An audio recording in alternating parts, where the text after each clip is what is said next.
welcome everybody. I'd like to acknowledge that we're on the traditional lands of the Whadjuk people of the Noongar Nation and pay our respects to the traditional owners. We're very excited about this exhibition, which I think you can all see is something outside of what we normally would present, and it's created a lot of interest and intrigue for a lot of people that have been through. So I'm here well, I said in conversation with the three of us, but I'm not really going to say much because I'm here to learn as you are. So we're very, very pleased to have here Kevin Kelly, who is a long time Kimberley Art Centre manager and has been with Yarliyil Arts working there, and he'll just explain Janet Dreamer's work, but also has got a long association with many of the West Australian well-known ochre artists, including Rhoda Thomas, Queenie Mackenzie. So I'm sure we'll be interested in hearing about Kevin's experience as well as the work of Janet Dreamer. Susan McCulloch from Everywhen Arts in the Mornington Peninsula, apart from us having a long association now, and which has very lovely, developed into a deep friendship. But we do pretty much on opposite ends of the country, present beautiful Aboriginal art. Susan will explain how we've come together to do this exhibition in partnership with both Everywhen Art and Yarliyil. So Susan's also the author with her daughter Emily McCulloch Childs of the Aboriginal Contemporary Art Book, which is therefore the Bible of Aboriginal art, and many more. So I think I'll now hand over to both. I think perhaps Kevin, I might start with you to introduce yourself. I think it's an open conversation, so feel free to ask questions as we go through as well. So actually, who does want to start? Yeah. All right, so lovely, Susan, Anna. thank you. It's a wonderful thing to be co-presenting this exhibition. It arose, as those of you who were here last night, and I remembered I just briefly said how this came to be. When Kevin, who was then in about 2020, this was 21, 22, no it wasn't, 23, was the Arts Centre manager at Yarliyil Arts in the Kimberley, in Halls Creek, said that this very special artist, Janet Dreamer, had passed away in 2021, and we had only seen one work of hers before, or a few works of hers, but one in particular that we'd had in our gallery. But what eventuated was that she had become incredibly prolific and worked with Kevin very closely over a number of years. And when she passed away, there was a great body of her work that really needed to be shown in more context and given a greater airing than it had been able to happen during 2020 and 21 and the disruption of the COVID years. So between us, we devised a program of presenting her work in different locations and with partner galleries around Australia. So we had one exhibition in our gallery in February this year, which launched it. Got a great response. It was really interesting. Kevin happened to be doing a driving tour from the Kimberley to Victoria and came down to again open the show and do it in conversation. And it's continued we've still got quite a number of works from that exhibition, and it still draws a lot of attention. Everybody who comes in is really, we've generally got a couple on show and they're very drawn to them. So it was really intriguing. I was very intrigued about how this person came to do such very different works from, completely unique, completely her own story, and of really revealing a part of Australia that very few of us have had the opportunity to visit, let alone know in greater depth. So Kevin, would you like to describe your early impressions of her? At Yarliyil Art Centre, with Halls Creek, do we know where Halls Creek is? Right central in the Kimberley between Broome and Kununurra. It's almost smack bang in the middle, and it divides the water catchments for the Fitzroy River and the Ord River system. So, and it's on a piece of country that intersects a number of different Indigenous languages, Artitja Jaru, the Walmajari, Wonkajonka from the desert, and so Halls Creek, it's a real connecting point for a lot of community and a long history, a pastoral history, a gold rush history, and of course the Indigenous history goes back many thousands of years, and so it's a real hub. And, but it's not always a tough town. It's a really tough town. There's a lot of conflict between groups, and not just Indigenous groups, all groups. And so I took up an appointment there after a stint at Belgo, which is further south in the desert, to resurrect the brand new Yarliyil Art Centre.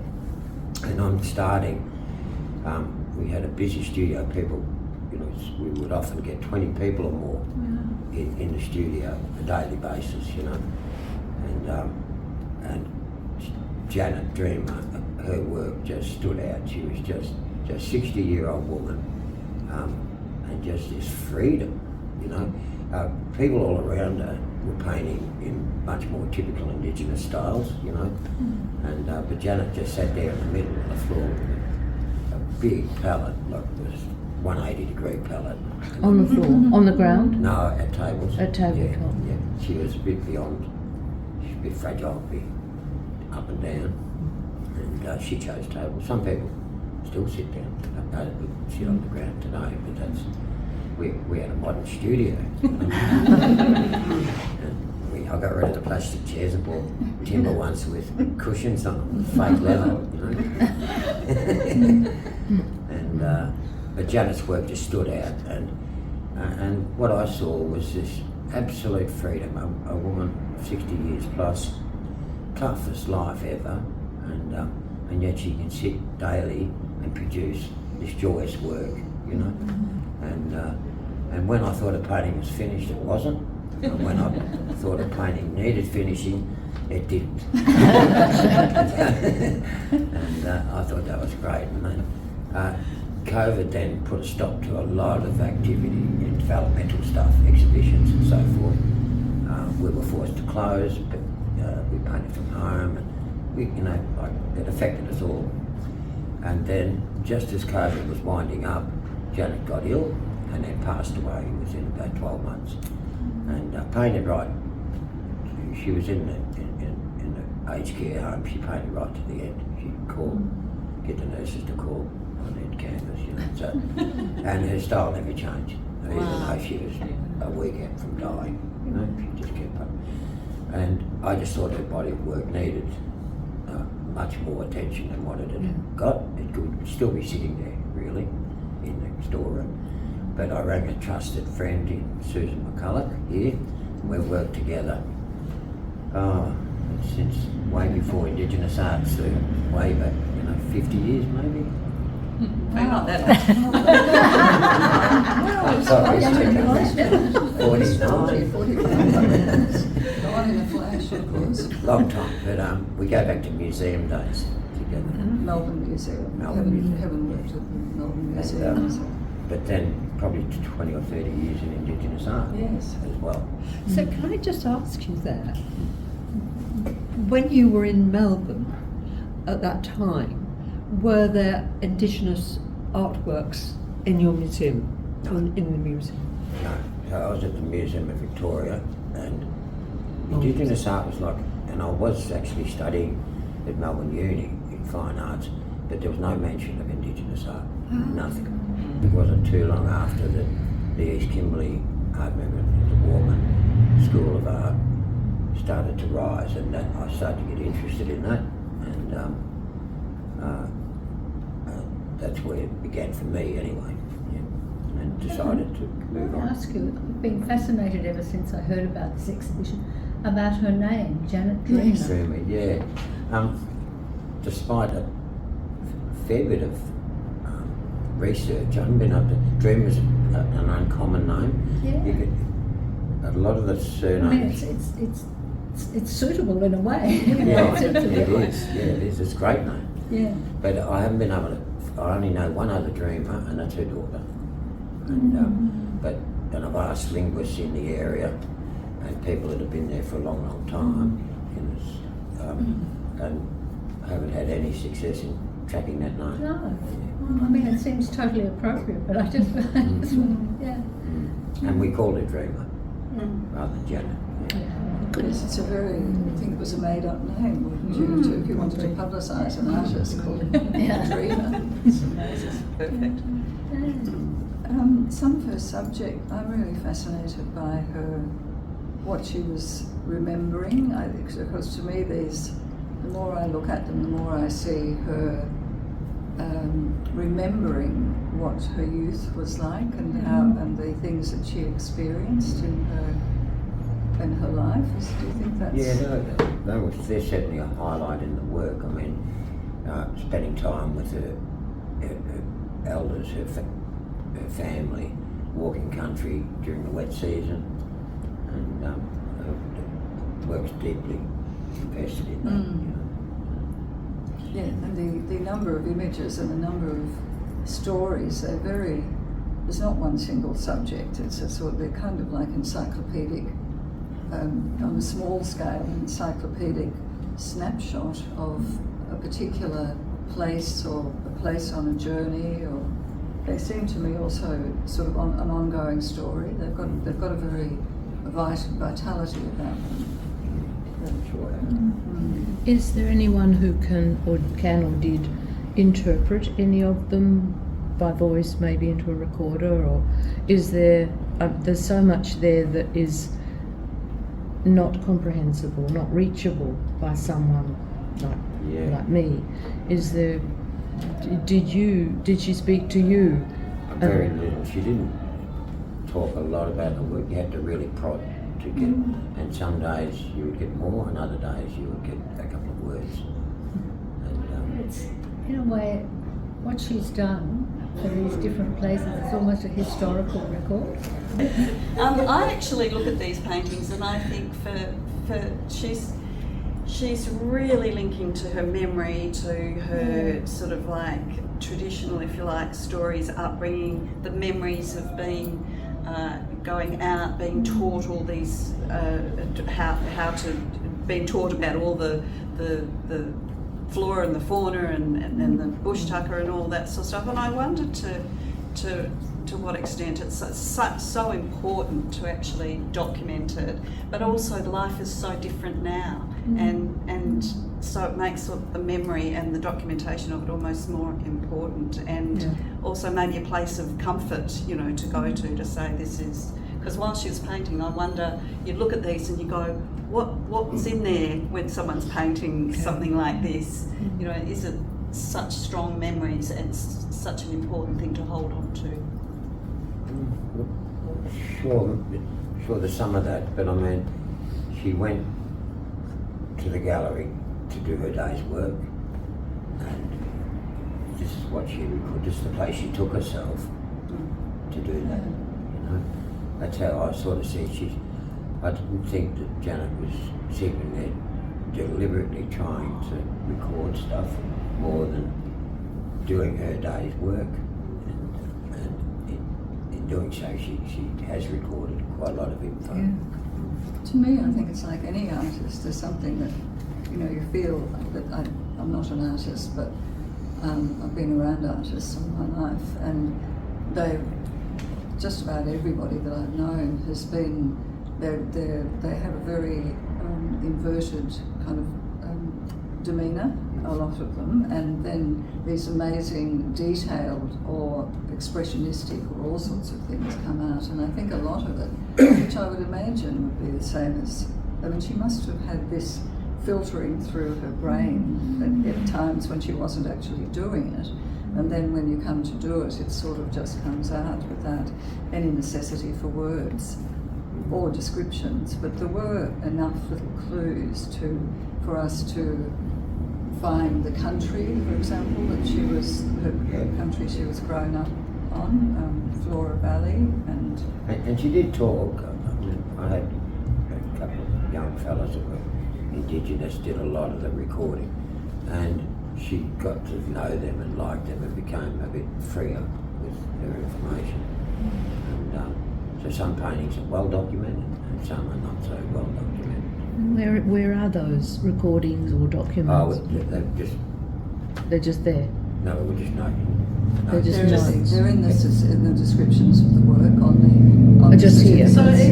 So even, you know, on the That's labels, that- but that's also those. there are more descriptions in the certificates for the work, sometimes not.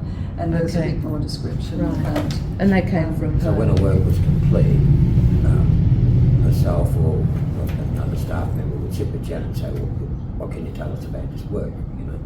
And you just pencil some notes and then you transfer that, whatever you had, you transfer that into the computer to create Right, these create the commentaries. document. Yeah. And some are more thorough than others. But just back on Janet planning to paint.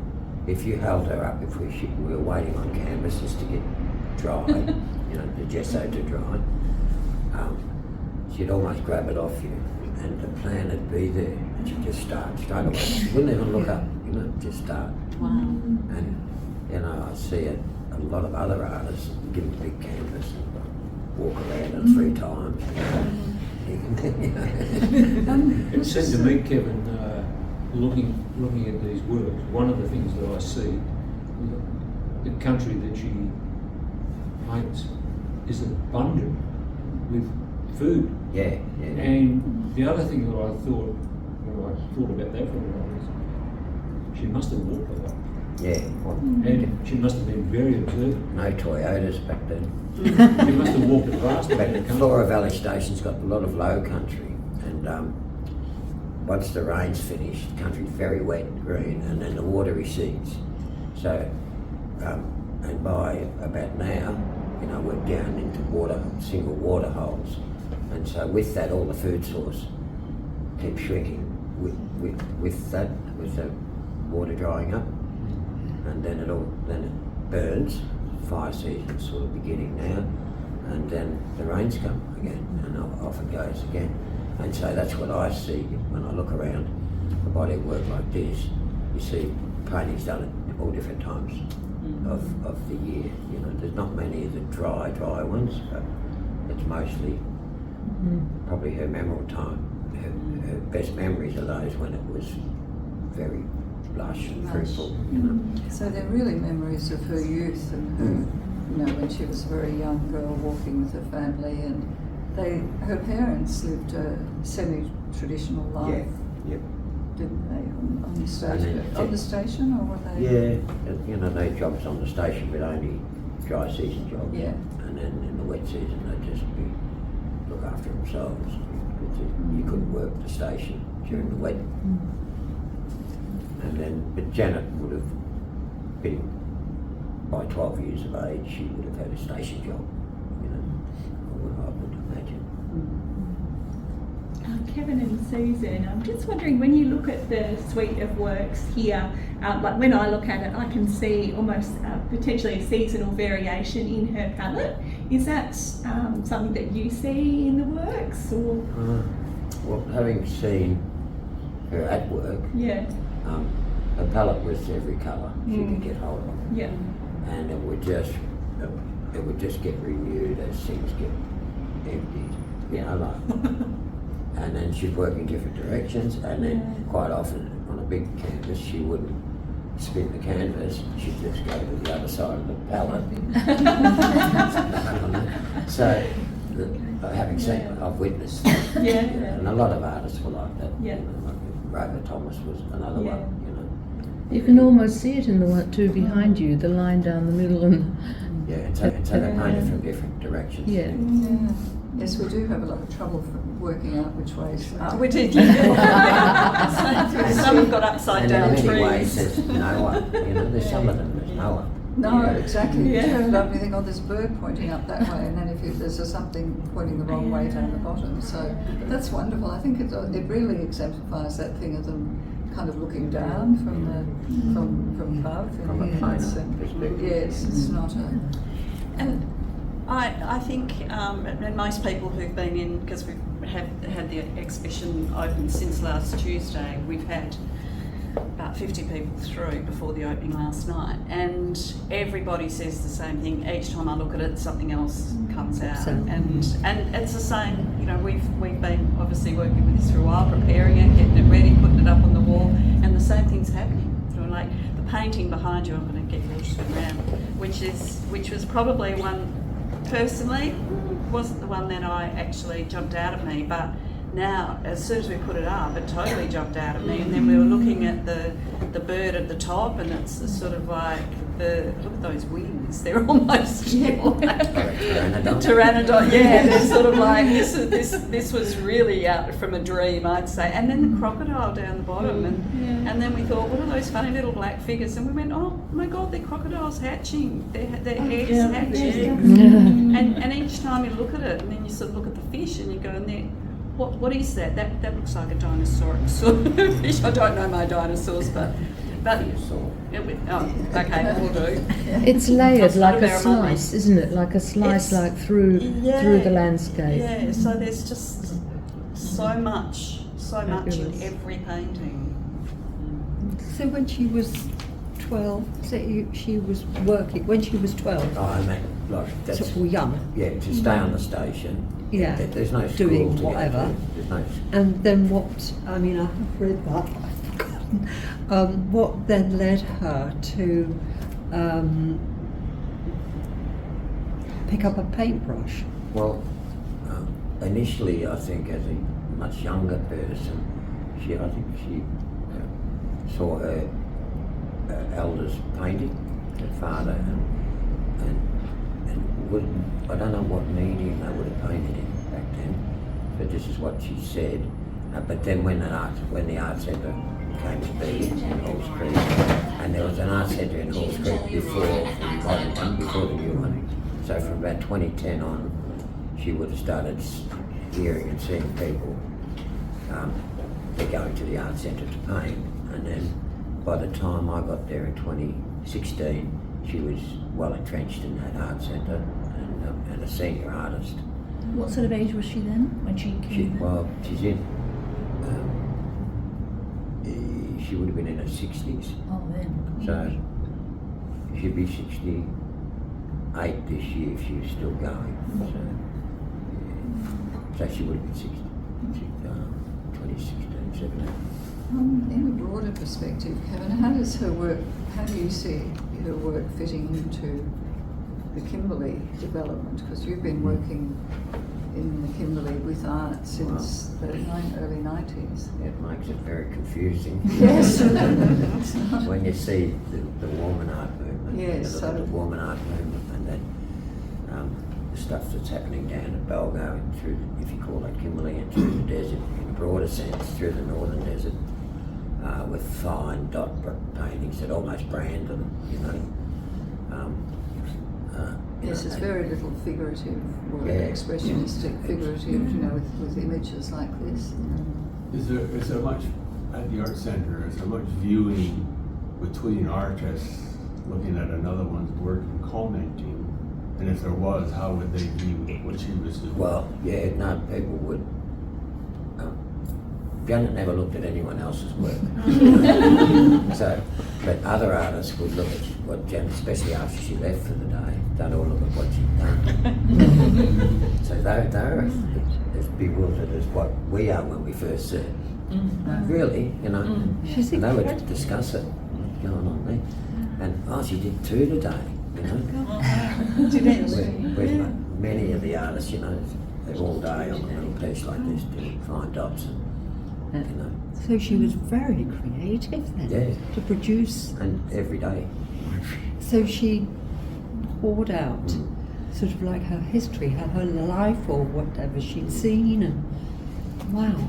So did you see her, from the curiosity of the other artists, did she influence any of them, do you know, or do you think that? No, they couldn't get it. Right.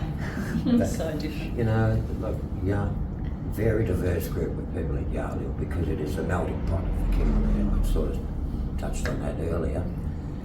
All different language groups are in there.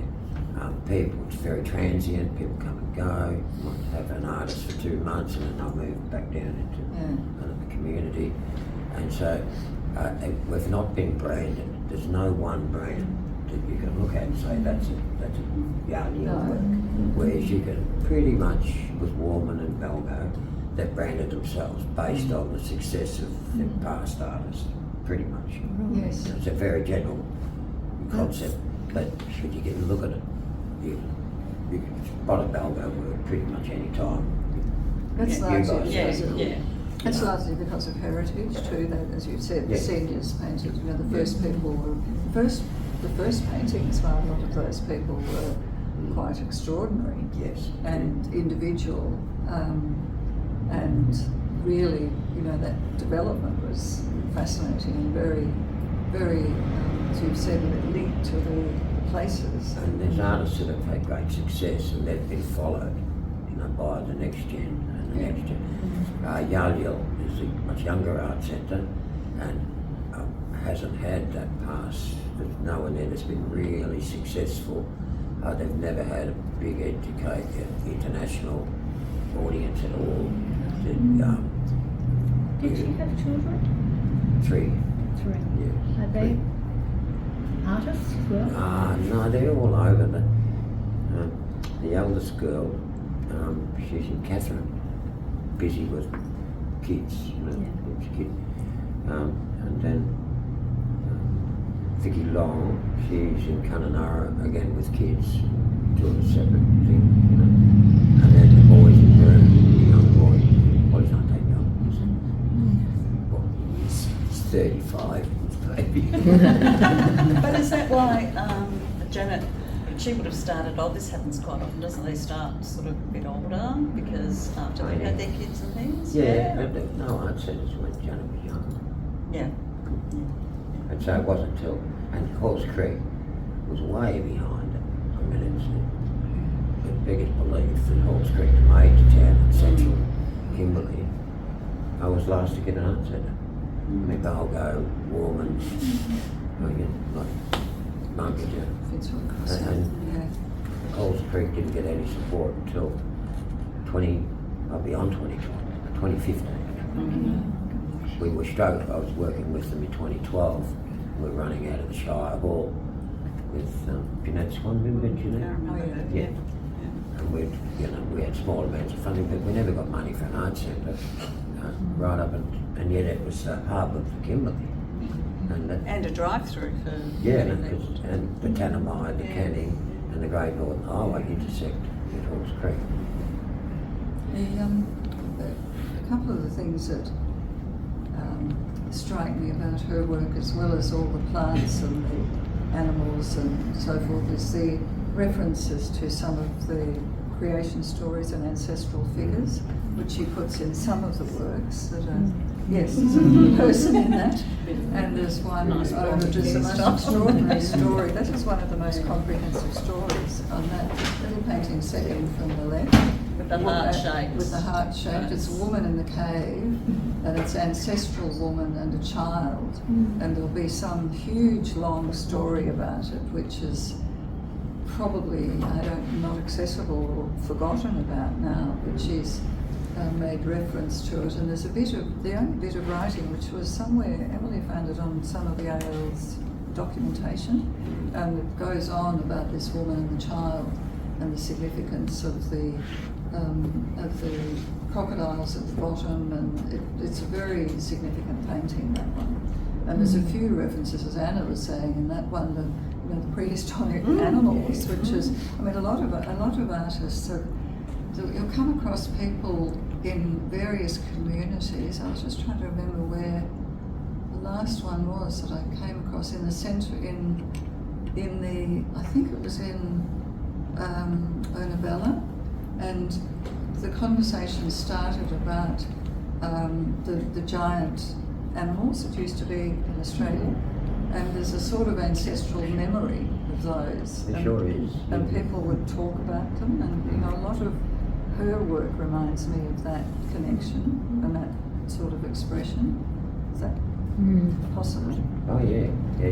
I entered a cave with a bloke called Paddy Carlton on one from Memorial, gadget old man from Kununurra, and he took me and my video camera to a cave at a place called Bubble Screams Dumbrale, and we climbed around the mountain and went into this cave, which was about, you had to just duck to get in. And I'm looking up and there's these giant artworks, and they look like wombats, and I'm thinking diprotodons. And I asked Paddy about them, and I videoed this, and the museum has the video footage. The museum, the West Australian Museum. And I asked him, and he said, they're from a long time ago.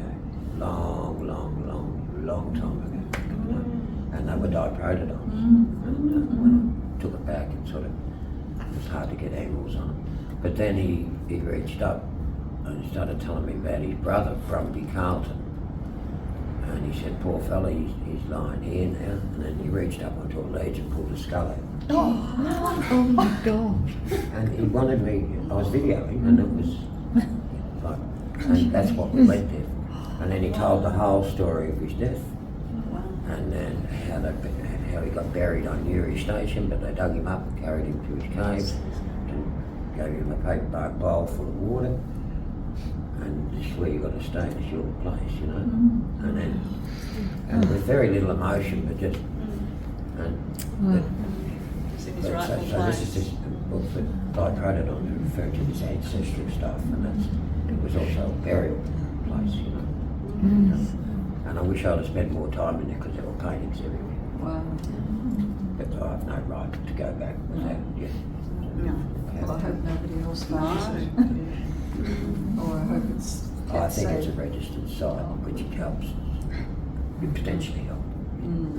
It's quite extraordinary coming across those things. You're just reminded of the ancientness of the country and the, people's connection to that. By the way, Newry Station Cemetery was 50 kilometres away. So they carried him 50 kilometres in a night. So did she always live in that area? Because so much of her stuff looks really contemporary, that it could be non-Aboriginal contemporary work. But she was always in that area, or would she have gone out and seen other stuff? Well, she worked on a few other stations. She would have visited towns like Kununurra, but not lived there, I don't think. And then worked on a couple of stations following. She had two husbands in the course of her life, and she would have followed them to where they were working, I imagine. But I certainly hadn't travelled to Melbourne or Perth She or probably Freo. seen television and things like that in the outside world. Yeah. It's not. But it's so unique, you sort of can't say it's the style of. Or, No, not at all. But if you look at some, that one right even down the far wall, I mean, I don't know, it could have been a British, but it could have been a British painter, arriving back in whenever. That type of style, it's almost traditional landscape almost, that one.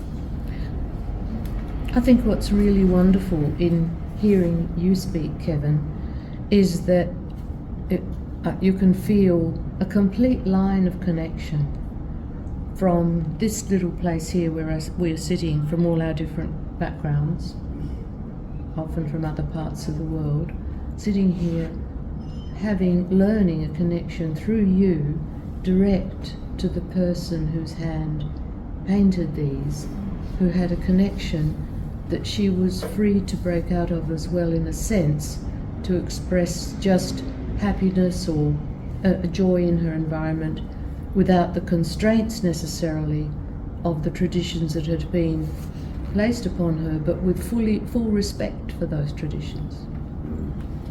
And a couple of I think that's absolutely right, and a couple of the comments, I had someone who rang up who was totally taken when I first sent out an email, who just said, I've recently been to Flora Valley Station, and when I saw these, it's like I'm back there.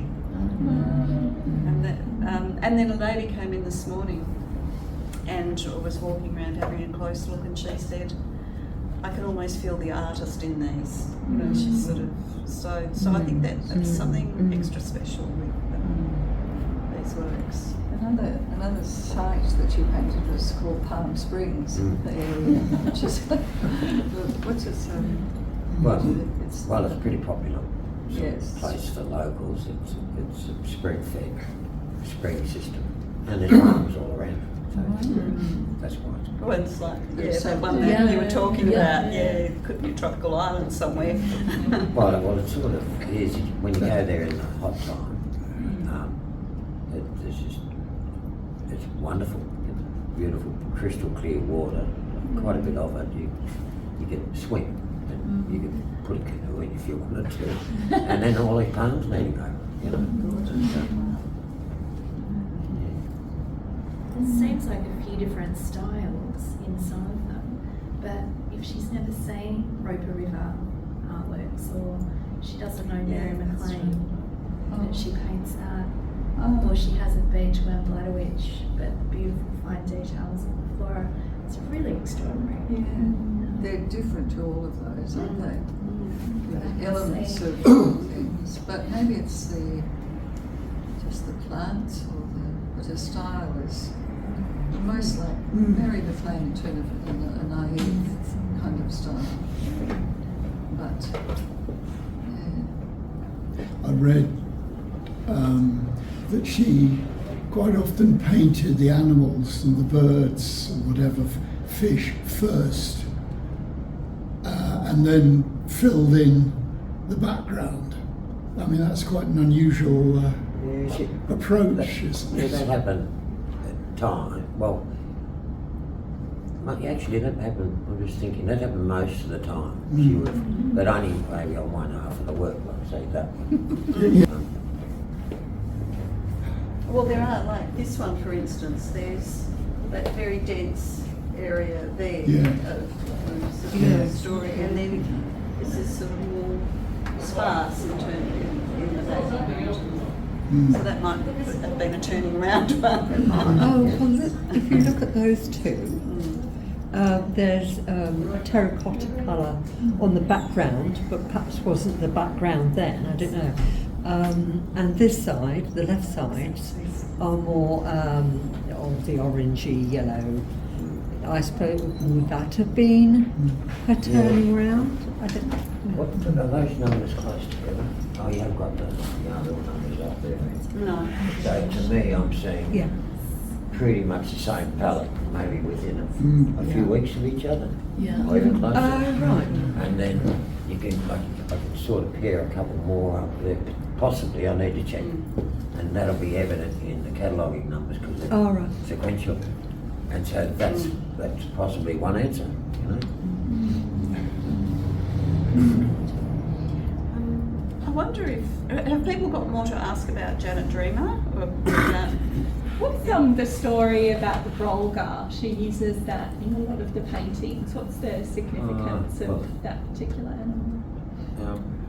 Well, the brolga is there for food. Brolga means fish, really. It's a signal that the water's got fish in it. But they don't know brolgas dance. Brolga are a really significant bird in the Kimberley. They perform and they're very beautiful birds and elegant. Have you seen them? Yeah. I mean, they're very big birds. Really? Oh gosh, how big are they then? How big are they? We're standing. Really? We're standing, they stand that tall. Really? Yeah, and they got big, two big red ears.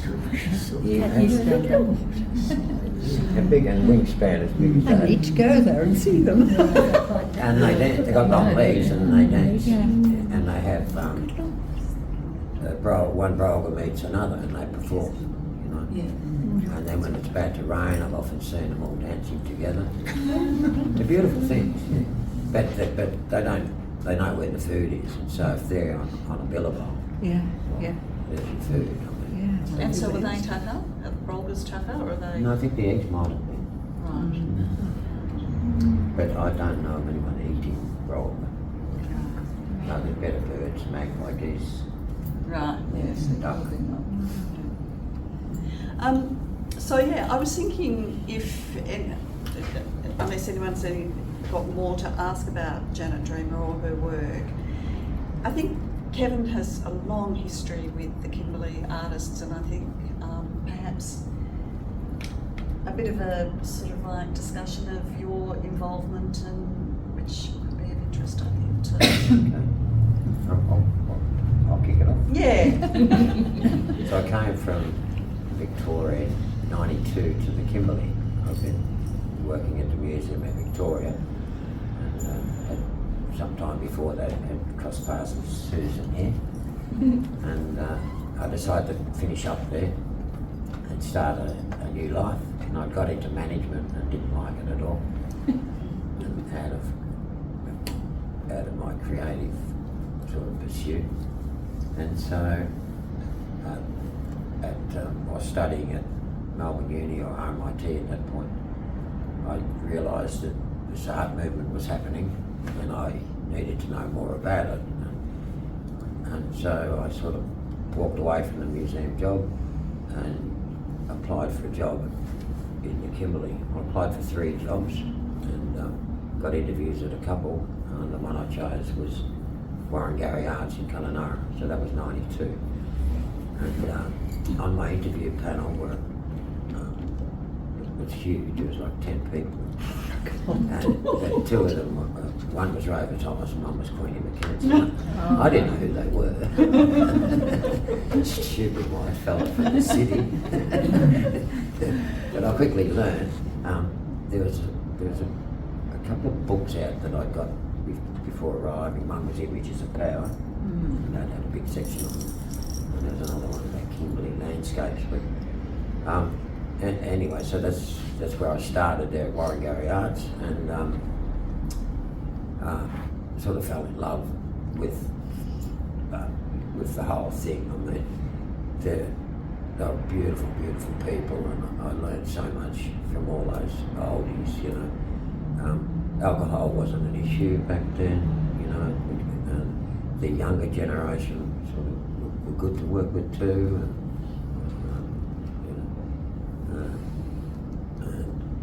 after 5 years there, I saw a need for an alternative art centre.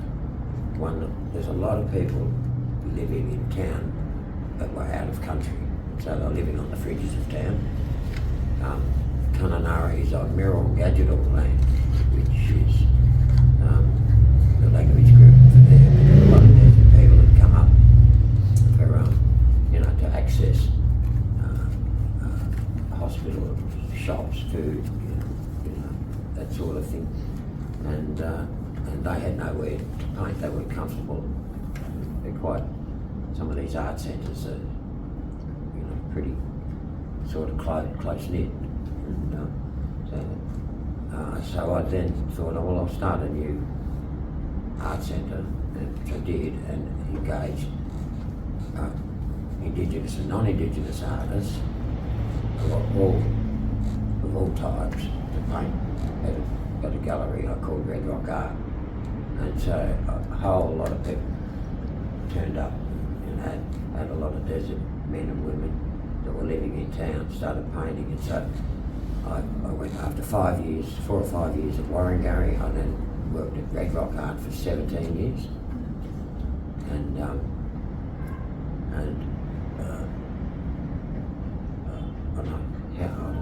I guess it was successful. I mean, it was great fun, and then finished that up, and then went back into art centres, and then became a bit of a locum really. I worked at Fitzroy for a little while, Balgo, and so forth. So.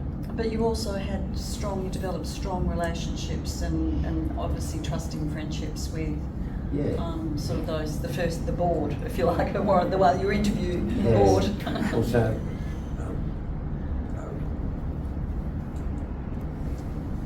some people did wills, okay, back then, but ALS, the Aboriginal Legal Service, had sort of supported that, and Rover nominated me as his executor to his estate, as did Queenie. Queenie Mackenzie. You've heard of those artists. George Wallaby did the same. Others didn't have a will, but no long friendships until we parted at death, if you know what I mean. And one of the things you did was take Rover back to his birthplace on a trip. So Rover hadn't been back to his birthplace at well 33, which is Gunawadachee, but more specifically Yeldersoak. And we drove back there visiting family and getting permissions, and went and dug water at this between the sand dunes at Yeldersoak, and where he was born. After not being there for 30, 40 years or something. We sort of did a lot of that stuff, and I support a lot of ceremony. Sorry, the question was just what did you mean by dug water? The desert, it's dry. For us it's just dry, but it's not. So there are places where if you know your country, you know that there's water there. So, and we were told to dig there, so we dug. I had a cameraman with me. So we dug and up came water. Wow. Good luck. After all those years. And then in came the birds. Thousands of them. Totally amazing. Even with a little bit of water? Yeah, they smell it for miles away. And we did that again. We went to Lloyd's given birthplace, Lloyd Quiller. Well, 44 it is. Yes. Anyway, the camels had blocked that up for years and years. No water, and the country pretty much died. No kangaroos, nothing. And then we dug, Lloyd and I, Lloyd Quiller, which is Billy Thomas's son, one Kajonka boy. We dug water and just sat there, and within an hour, birds were everywhere. And then Lloyd explained to me that because people weren't on that country anymore, the whales weren't being cared for. And so there's no water for the kangaroo, okay, and it just begins there. And so a lot of those wells, a lot of those traditional water holes aren't being cared for anymore, and the country's sort of dying. And so there are projects in place where now people are going back and renewing that to keep the country alive. But people don't live out there anymore unless in many of those places. Extraordinary. I still can't think of it. He did 100 paintings. I know. So this is an artist that we used to show a lot of. Lloyd Quiller was a young fella, and I was thinking it's a lot too.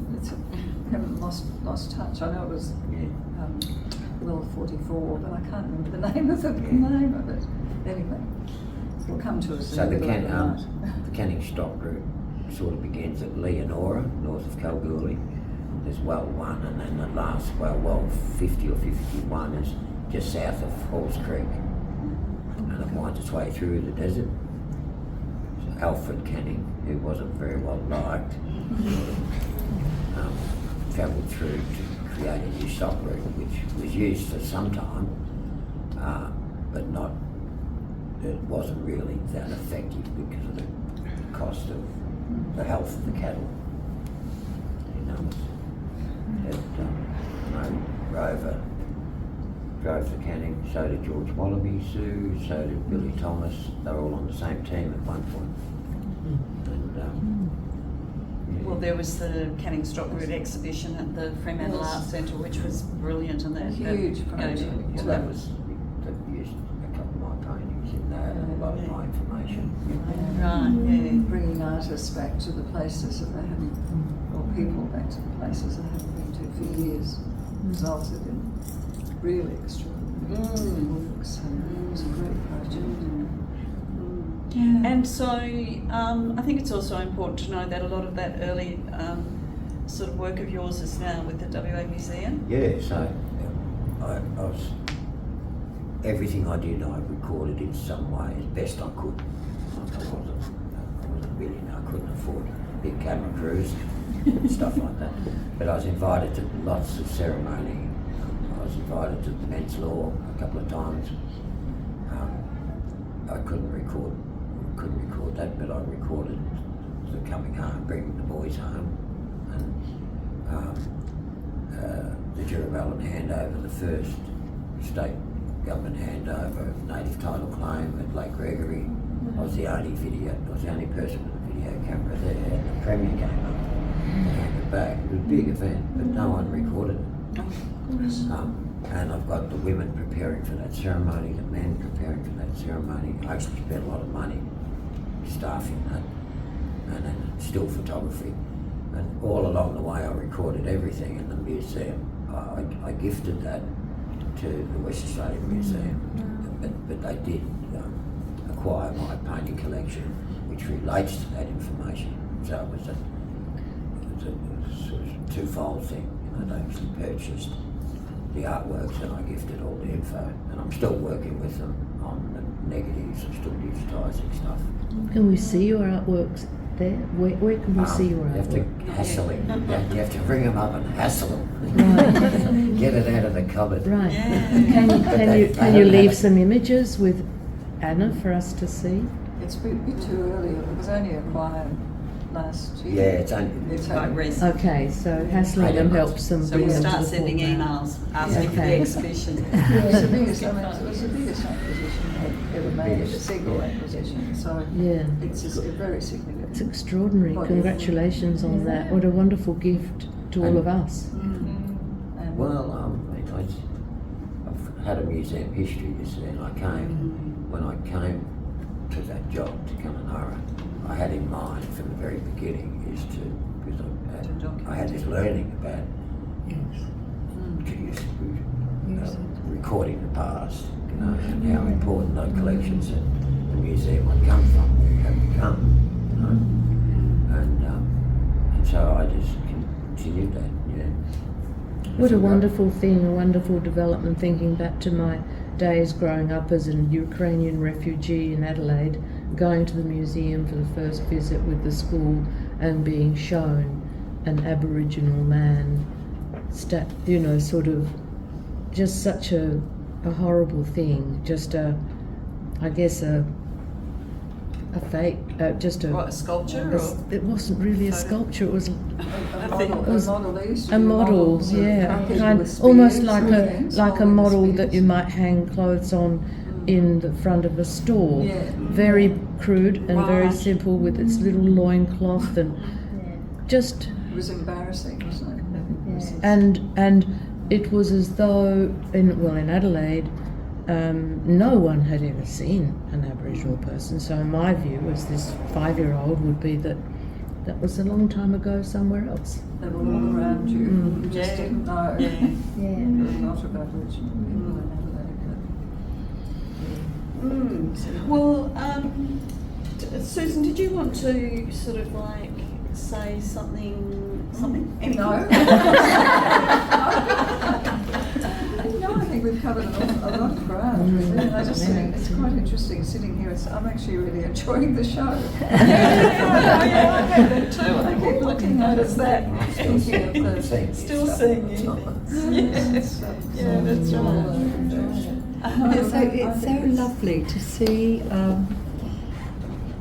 the energy that she had and the juxtaposition of all the things in her mind. You can, you know, that was her mind at the time, and there was so much in it. So, yeah, well, And also the colours, all Yeah. the complementary colours. Yeah, It's just and I think agreeing to well, you know, sort of being quite honoured to be asked to put this on in partnership with Everywhen and Yarliyil, I hadn't really thought much beyond just the concept of it and doing it, but then getting the art, then sort of like what I've explained what it's done, but then feeling really sad that she's not around anymore. That's a bittersweet thing. Yeah. But this is such a She wonderful really, legacy I that think she's any artist would be completely overwhelmed to see their works. Is she becoming better known? Is she becoming better? Better known. I mean, are her yes. paintings Well, sort hopefully of through we are. circulating? Yes, well, this is why we're doing this Yes. sort of fairly Yeah. high-level presentation of her work, because it really can introduce it to audiences and people, and it'd be really good if a public gallery curators Internationally, I mean, is there see it. anything Oh well, we did going? have a plan to go to New York with her work. I don't know. There's an outsider art fair, which and her work. It's largely people who are self-taught artists, and they in different ways. But it didn't happen last year, but I'm not sure if it's happened again. But we actually thought it'd be a great thing to take the work. Yes, it's so unusual. And it is so unusual. It's a bit, it needs to be in that sort of context. I think it would be possibly too different. But although when we were thinking of people who work one is reminded of when at our gallery, and I don't know if you remember this fellow who, from the back, we had a conversation like this, and from the back of the room this guy just shouted out, Basquiat! as the, the person that she most reminded him of. And Basquiat is a young artist who since passed away, and his works are kind of world famous and fetch gazillions of dollars. So it was quite interesting. The Art Gallery of WA does have 3 of her works. So, we would like to get them into more public collections, I believe. St John of God St. John of collection God has collection. 3. Has Really? Yeah. Oh no, I was just about to say that, and I thought, Would they like 6? somewhere? I would.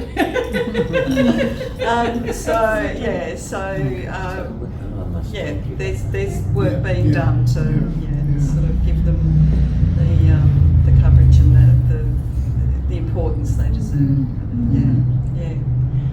So any questions? And then we can. I mean, you can certainly hang around and talk to Kevin and to Susan and to me, because I know a lot more now. So, all right. Well, look. Thanks very much. I've enjoyed it. That was wonderful. Thank you.